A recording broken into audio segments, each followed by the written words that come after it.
Você viu na aula passada que várias seitas protestantes surgiram da cisão de membros da Igreja Católica. Mas a eclosão da Reforma propriamente dita deu-se com Martinho Lutero.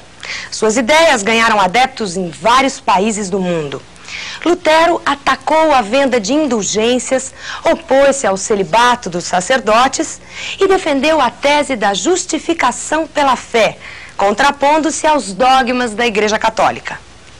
Salve, pessoal! Vamos então dar continuidade àquelas que são as chamadas reformas protestantes e depois a chamada reforma católica. Como nós tínhamos analisado a aula passada, a reforma também vem a ser uma consequência, vem a ser uma decorrência daquelas transformações da Idade Média Central e da Baixa Idade Média. Nós podemos observar que existiram fatores econômicos, como a ascensão do capitalismo, a ascensão da burguesia, espirituais, como, por exemplo, as heresias, aquela angústia violenta que vai tomar aí os últimos séculos da Idade Média, políticos, como a monarquia nacional, a centralização do poder nas mãos do rei. E, claro, uma série de elementos eclesiásticos. A gente vai dar uma rápida olhadinha novamente para você não se esquecer mais desses fatores da reforma. Olha só, a ascensão do capitalismo, a ascensão da burguesia, a angústia gerando as heresias, as monarquias nacionais e agora aqueles que são os elementos eclesiásticos, ou seja, você pode apreciar que eles vêm decorrentes também da Idade Média, como são aqueles que nós chamamos aí de transferência da sede da igreja para Avignon, a teoria conciliar e, claro, aquele que vem a ser também o grande cisma do Ocidente. Todos esses fatores eclesiásticos se apresentam também aí em fins da Idade Média, começo dos tempos modernos. E tínhamos colocado para vocês que existia um fator imediato, que estávamos comentando no final da aula passada. Esse fator imediato, as indulgências. Veja então aqui com a gente, no nosso outro resumo, como as coisas ficam. A igreja apresenta o cativeiro de Avignon, o grande cisma do Ocidente e a teoria conciliar. O fator imediato, as indulgências. E a gente estava discutindo o que eram essas indulgências. A indulgência, de forma simples, é a venda de perdão. De forma mais sofisticada, é quando você adquire um dos milagres que Cristo fez quando esteve na Terra. Passa para a sua fichinha cadastral lá no céu, tal, etc. Você faz um trambique lá, tira um dos milagres de Cristo lá do céu, da ficha cadastral de Cristo, e passa para a tua. Resultado, você vai ter então assim, aquilo que nós chamamos de aquisição de uma das obras de Cristo que vai auxiliar você na sua salvação. Obviamente, essa indulgência, como é uma transferência de um milagre de Cristo para a tua própria ficha cadastral, ela exige o cobro de um pequeno dinheirinho burocrático aí que a igreja enfia a faca no seio, por isso elas são vendidas. Então, de repente, você chega lá para o padre, se ajoelha, começa a confessar: seu padre, comi carne esta sexta-feira santa. O padre vai te dar aquele sabão, vai falar assim: mas filho, veja lá, você pode se arrepender e pode comprar 5.000 cruzeiros de indulgência. E aí você explica para o padre: seu padre, não foi bem esse tipo de carne que o senhor está pensando. Aí o padre olha para você indignado e fala: filho, então você vai gastar 500.000 cruzeiros. Aí você enfia a mão no bolso, você tem 500, você tem 1 milhão, você tem 1.500.000. Você não pretende comer carne na próxima Sexta Santa? Pretende. Você não pretende comer também no próximo feriado santo? Pretende. Então, por que você não compra indulgência? Ou seja, você não compra perdão pelos pecados que você ainda vai querer cometer mais para frente. É uma forma de você já poupar e economizar a inflação. De outro lado, note que depois de vendida a indulgência para todos os vivos que estavam na região, o padre ainda vai: filho, você por um acaso não tem um parente seu que já faleceu e que com certeza foi para o inferno? E você sempre vai lembrar que as nossas famílias sempre possuem lá aquela ovelha negra, aquela coisa toda. Pois você pode comprar uma indulgência em nome do morto, veja você. Aquele morto que estava lá no quinto dos infernos vai passar para o quarto dos infernos, terceiro dos infernos, quer dizer, ele melhora a sua situação infernal. E você, porque comprou uma indulgênciazinha em nome dele, você ganha lá uma tarjetinha de boa ação na sua ficha. Ora, foi justamente contra este comércio das coisas sagradas que se ergueu uma voz violentamente. Uma voz de um rapaz chamado Martinho Lutero. Martinho Lutero vai escrever 95 teses contra as indulgências e vai tomar um enorme puxão de orelha do Papa por causa disso. Será que essas 95 teses são consideradas a razão da separação entre Lutero e a Igreja? Claro que não. Na verdade, Lutero era um dos mais reacionários padres que a Igreja possuía, mas era um rapaz da época, angustiadíssimo, querendo saber se ele ia ou não ser salvo. Um dia, lendo São Paulo, ele descobriu a seguinte fórmula: que se ele lesse a Bíblia, se ele seguisse a Bíblia, ele se arrependesse, portanto, dos pecados que tinha feito através da sua leitura da Bíblia, Deus, que é onipotente, onipresente, onisciente, saberia que ele estava arrependido, daria o perdão a ele e ele estaria salvo. É a chamada tese da justificação pela fé. Em função da tese da justificação pela fé, aí sim a Igreja entra com tudo contra Lutero. Por quê? Fala, pô, mas não está certo, eu leio a Bíblia, eu sigo a Bíblia, me arrependo dos meus pecados, Deus sabe disso, Deus me salva. Legal, a ideia até é bastante racional, mas você percebeu o que ela traz embutido? Para que serve então a Igreja? Qual a função da Igreja na Terra? Segundo Lutero e segundo a tese da justificação pela fé, a Igreja não serviria para absolutamente nada. Foi aí que Lutero quebrou o pau com a Igreja e acabou se afastando dela.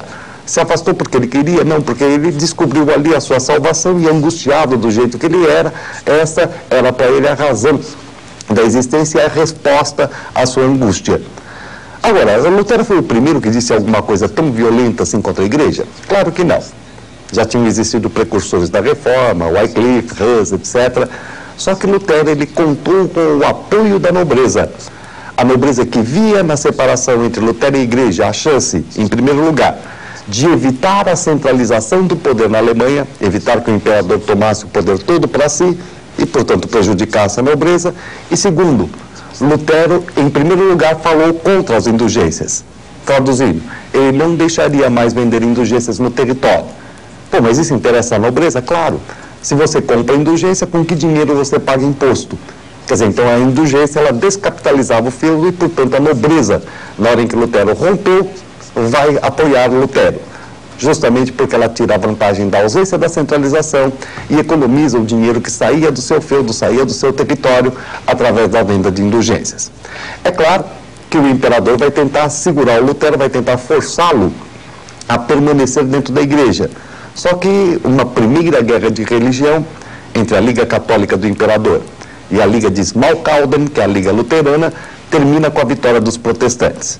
A partir daí o imperador só teve que se resignar e assinou uma paz, chamada Paz de Augsburgo, através do qual se estabelecia o seguinte: que cada príncipe poderia escolher a religião do seu súdito, criando, portanto, uma igreja dependente do Estado.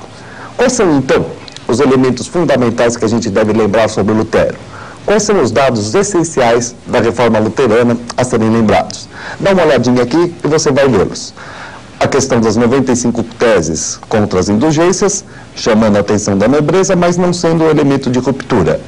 A teoria da justificação pela fé, isso sim, porque mostrava, segundo esta tese, que a Igreja seria inútil para a salvação e, portanto, rompe com a Igreja Católica. Favorece a nobreza, evitando a centralização do poder e evitando a saída de numerários, a saída de dinheiro, através da venda de indulgências. E depois de uma primeira guerra de religião, temos então o aparecimento de uma igreja dependente do Estado. Em função de favorecer a nobreza, um grupo social em declínio, a reforma luterana não vai ganhar assim grandes adeptos dentro da Europa. Maior sucesso terá um francês chamado Jean Calvino. Francês que vai fazer a sua reforma em Genebra, na Suíça. E por isso mesmo ele ficou conhecido aí pelo nome de o reformista de Genebra. Fruto do seu tempo, Calvino é um cara exageradamente racional e que vai tentar fazer uma análise muito clara, muito lógica daquela que vem a ser a doutrina católica. Ele começa pelo seguinte: se Deus é onipotente, onipresente, onisciente, ele quando colocou o homem na terra já sabia de todas as besteiras que o homem iria fazer. Ou seja, quando você vem para a terra, você já vem predestinado. E não adianta você fazer nada para mudar. Porque se você mudar o seu andamento, é sinal de que Deus não é onisciente, quer dizer, ele não sabia o que você ia fazer. É a chamada tese da predestinação fatalista. Agora, qual de nós sabe se vai para o paraíso ou se vai para o inferno? Resultado, como a gente tem dúvida, o Calvino conclui: na dúvida, tenha fé. É a justificação pela fé que volta, diferente da do Lutero, tá? No Calvino você só tem fé porque você tem dúvida. Só que essa dúvida vai levar muita gente a interpretar as coisas que acontecem ao seu redor como sinal de salvação. E por isso não foi o Calvino, hein, gente? Mas foram os calvinistas que acrescentaram esta tese à palavra e obras. Ou seja, salvação pela fé e obras. Ou justificação pela fé e obras. E obras vindo dos calvinistas e não do Calvino. Por quê?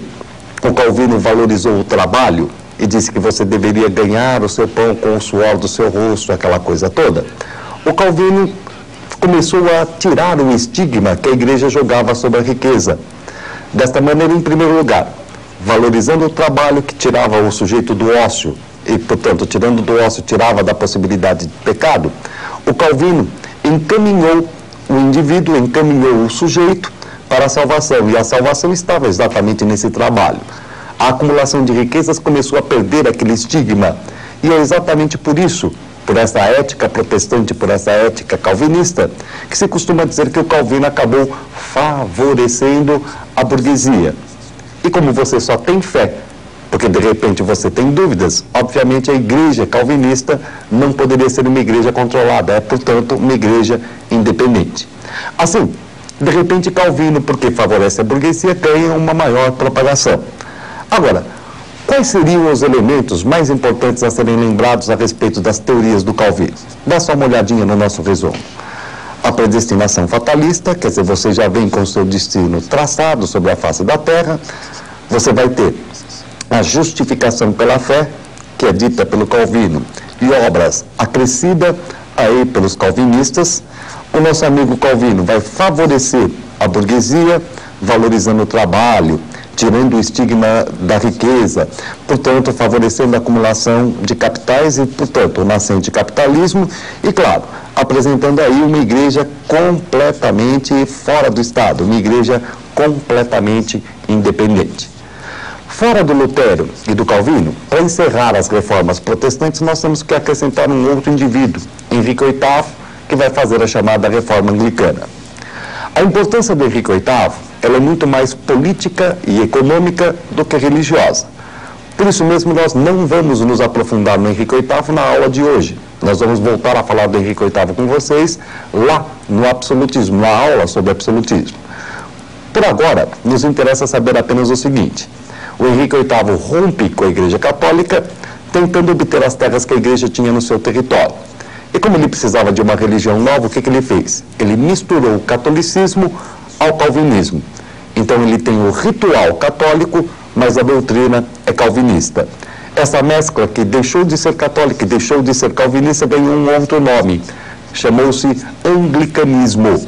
E o anglicanismo foi imposto na Inglaterra através do chamado Ato de Supremacia, elaborado pelo Henrique VIII no ano de 1534. Tá? O Ato de Supremacia do Henrique VIII em 1534 é o dado fundamental para a compreensão, para você entender como o rei se transforma em chefe da religião na Inglaterra.